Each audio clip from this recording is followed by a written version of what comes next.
Well, good afternoon, everybody. Welcome back to the channel. Hope you guys are having a good day. We've ran into a bit of a problem with the plumbing, and I'm going to show you that. First, I'm going to explain what happened.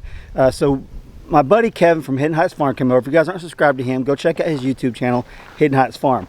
Well, I hit him up. I said, hey, can you come over with your backhoe and dig this water line for me underneath the footing, because I couldn't find the other one, and it wasn't going to cut going underneath going through that pipe itself. I had a subscriber actually point this out to me, that by code you're supposed to be 3 foot away from any sewer line with the water line, as far as I guess the outflow of it. I didn't know that, so I moved it over. When I moved it over, I decided, you know what, I'm going to dig up underneath the footing.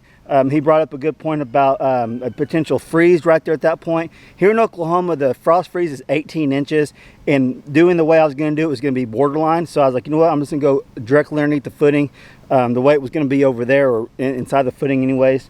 So we won't have any problems with the freeze right here at the house. I think it probably would have been okay, because it would have been like borderline 18 inches. But it's better to be safer than sorry later. It would be a hassle if it started freezing right here, and we just had a mess on our hands. So in today's video, I'm going to show you what the mishap we had over here at the plumbing. I'm going to fix that, and then I'm going to button up everything, finish running the PEX pipe, because this week they are absolutely pouring the slab, and then we can start framing the house. So I got to make sure everything's perfect the way I want it, because they're going to bring in their screenings and they're going to get everything leveled out and get it ready. So once they get this all leveled out later on in the week, I have lined up the exterminator to come. They actually spray a chemical underneath the pad for termites. That's just a common practice here in Oklahoma. Where you're at, I have no idea if that's something they do, but they want to be basically the last people to step on to the surface. Once they spray, pretty much it needs to come pour, or very minimal walkage, because I guess they spray the whole thing. And maybe when they come, I can film that. We'll see how it goes. But yeah, that's that we got lined up for that. So yeah, today we're just buttoning it up, finishing the PEX, and we'll be set and ready to go for the pour. I'm super excited for that, to get this behind us, this part, because once you get the pad pour, then everything else just goes up. So maybe today I'll throw my drone up and we can look at the aerial of all this. I think that might be pretty neat. If I get a chance, I'll do that. I got some footage. Let me show you this, but I got some footage of Kevin coming over with his backhoe. I'll show you that footage, and then we'll go on running the PEX and finishing this video up. Okay, so Kevin came over here and dug this out that way, and then we ran and I got footage I'll show you. We ran the water line directly underneath there, and it worked perfect. He went ahead and filled this part in, because that needs to be filled anyways. We left this ditch open. I'll have to tell the girls stay away from it. Maybe I could put a board over it or something, but basically just left this open because I'm gonna have to dig this out anyways, to hook to the main water line from the well. So that was just to save us a step. I don't want to have to dig it up and redig it and all that stuff. But so the mishap we had that destroyed my plumbing over here is this. When Kevin put his Bobcat, when Kevin put his Kubota down to run the backhoe, the thing pushed it, and it pushed it over. So it's not a hard fix to do. It came undone right there, so I'm to clean all that up and then get this back level, and then we can start running our PEX. I also need to run my electric line from here to there. So I'll show you guys doing that also. I'm probably going to go ahead and run the line through there, just to get it up there, and I'll talk about that when we do it. And then I got some more PEX I just got to run throughout the house. I got all this side over done already. I just got to level this up and put the boxes on top of the drains, and we're done with that. So let me show you the footage when Kevin came over with his backhoe to do this. It was awesome. It saved me tons and tons. So I don't know if I could ever got it with the shovel. There's so much rock in here for the pad. Like it's good. So with him bringing that over, it took like 20 minutes, if that, and we're done with it. So how awesome is that? Big shout out to Kevin, like I said. So let's show you the footage, and then we'll get back and we'll start working on all this.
Oh yeah.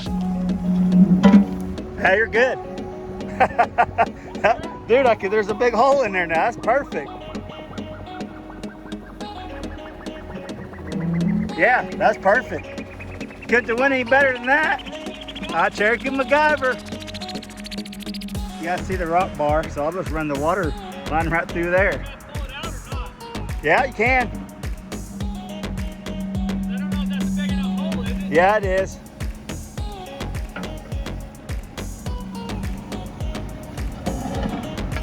Look at you go, Cherokee MacGyver. Stick that pipe in there now? Yeah, we can. Get down in here. Oh. Go underneath the footing here. Can you see it, Kevin? There.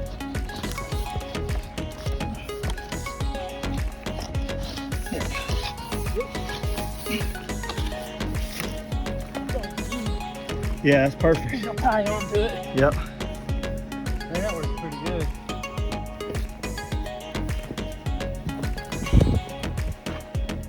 Yeah, you can backfill some of that in right there, and then we can. Yeah. What? Like this. Yeah.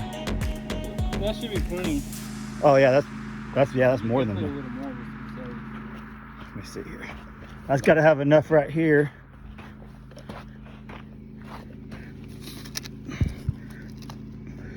Yeah, pull it. That'll work. That's perfect.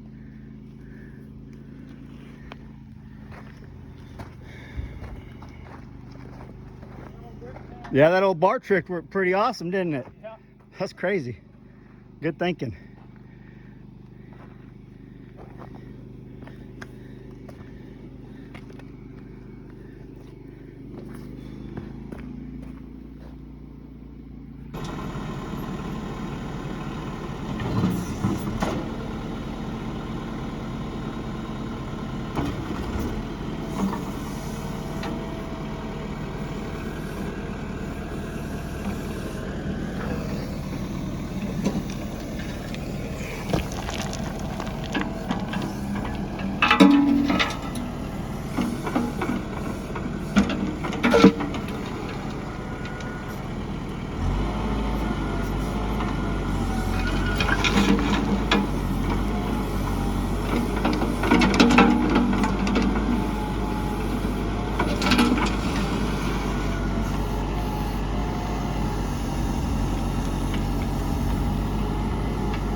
Okay, so I'm gonna get some water because I don't know if it broke the seal on that or not. I'm gonna get some water to run down this drain and just see if we have any leakage over here. So I'll be right back.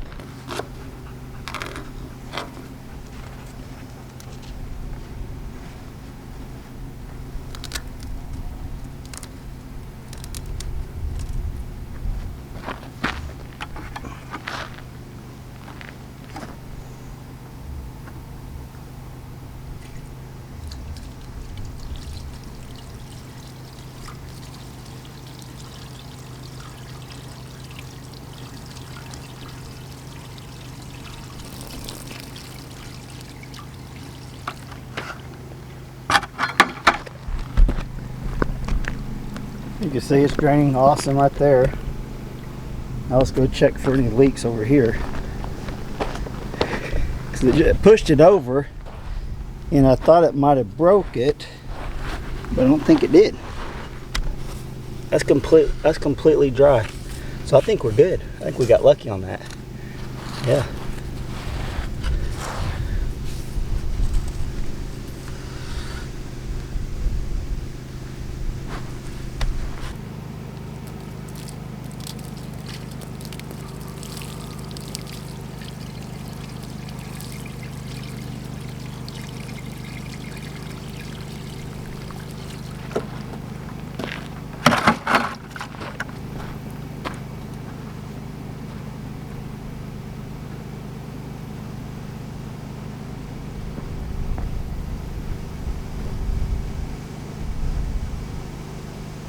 Okay, so no leaks at all right there. So we dodged one on that, and we'll get this all right pitch and covered up, and then I'll show you guys running the electric.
Okay, I'm telling you, that's just as hard as shoveling in this stuff. That's hard to push that through there. Maybe I should have got a little bit bigger black pipe, but I got it done. So now I got one more piece to do like that. It's going to be the hot water to the sink right here on the island, and then I'll talk to you a little bit about what I think I'm going to do with the rest of the plumbing.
Okay, so it has got hot on me. You can see I got a different shirt on. We actually went to town, so I changed.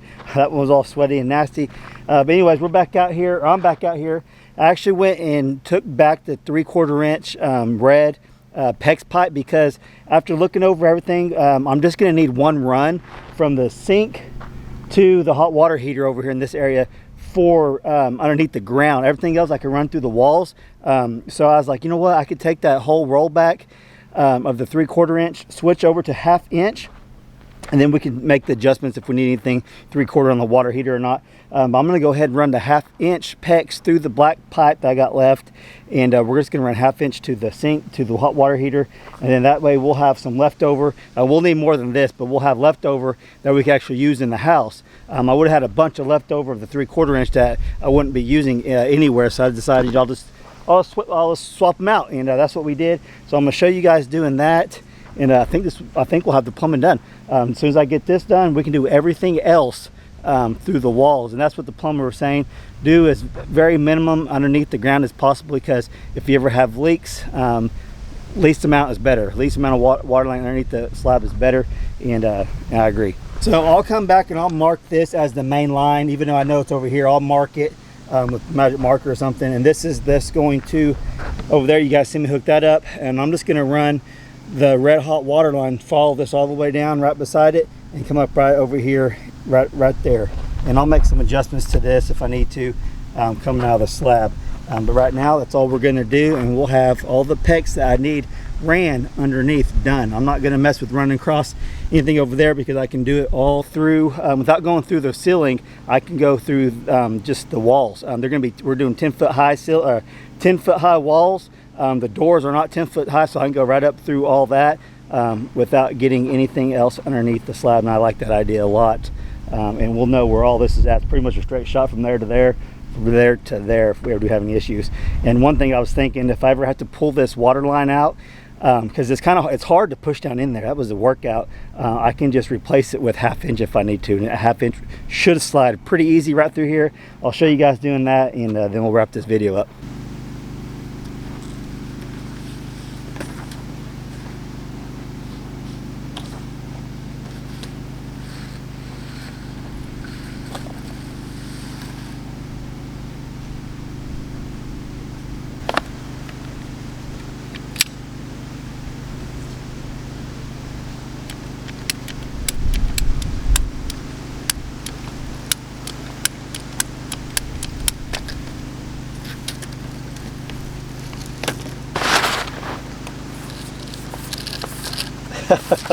This is more like it. Definitely more like it.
Okay, so I'll wrap this up and tape all that so nothing gets down in there.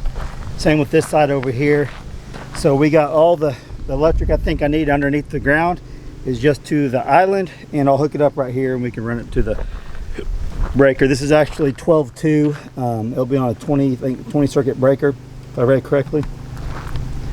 And then other than that, we got, I don't know if I showed you guys this earlier, but we got this box. I got this box in. This is done over here. The clean out will be out there. And all I have left is just to put the 2 boxes in over here, and we're done, completely done with the plumbing and the PEX and everything. This has been a long couple weeks. And this will actually be, I'm gonna have to cut a hole, but this will be like that for the electric to come in. Wherever I decide to put that inside the slab, it'll come out the other side. So I haven't forgot that.